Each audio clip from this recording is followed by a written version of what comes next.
गायूं अमर मां चारे अचा जल जमुना जो तपियारे अचा।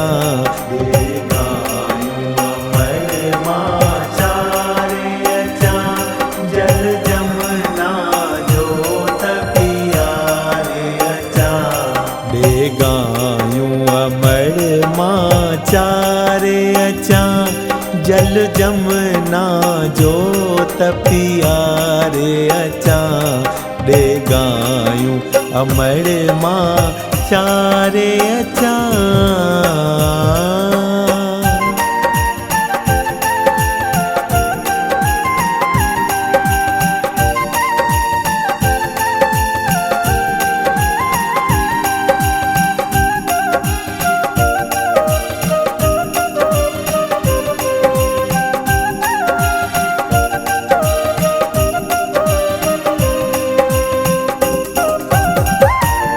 कया शेवा शुरू थो गायुनि जी गुगदामन ऐं अबलाउनि जी।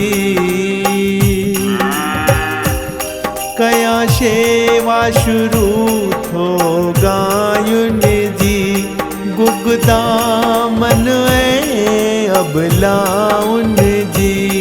आहे उन में भलाई भाउरनि जी। आहे उन में भलाई भाउरनि जी। ॾे सभ खे सबक़ु सेखारे अचा। गायूं अमर मां चारे अचा जल जमुना जो तपियारे अचा। गायूं अमर मां चारे अचा।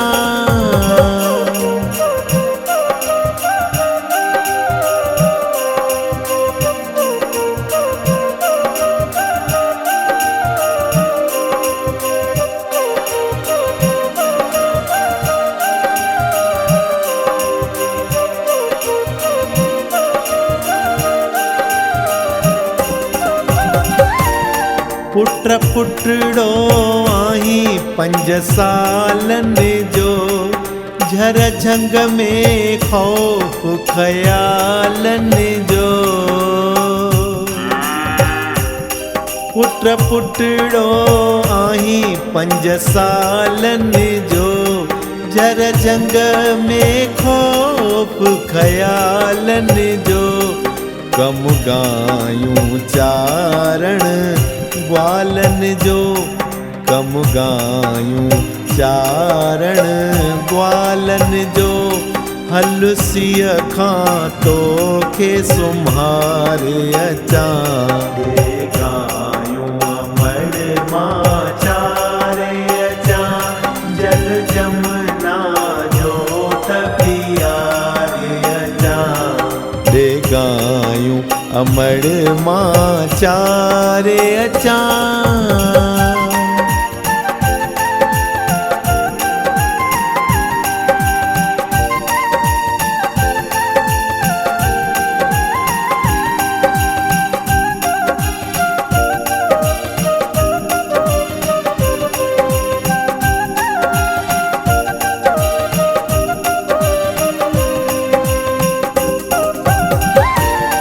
चङो खीर मखण कुझु खायो वञ ऐं जुती बि पेर में पायो वञ। चङो खीर मखण कुझु खायो वञ ऐं जुती बि पेर में पायो वञ। पोइ काहे भली जा गायूं वञ। पोइ काहे भली जा गायूं वञ। जुती खीर मां तो लय ठारे अचां। गायूं अमर मां चारे अचां, जल जमुना जोत पियारे अचां। गायूं अमर मां चारे अचां।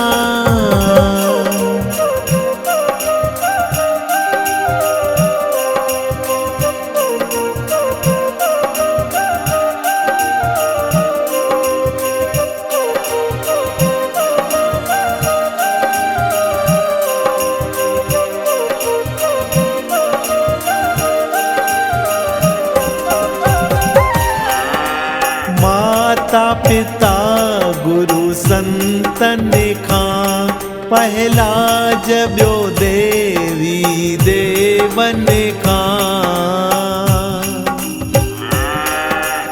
माता पिता गुरु संतन खां पहला जबियो देवी देवन खां। खपे खाइण न अग में उन्हनि खां, खपे खाइण न अग में उन्हनि खां। देवन में गायूं बिहारे अचां।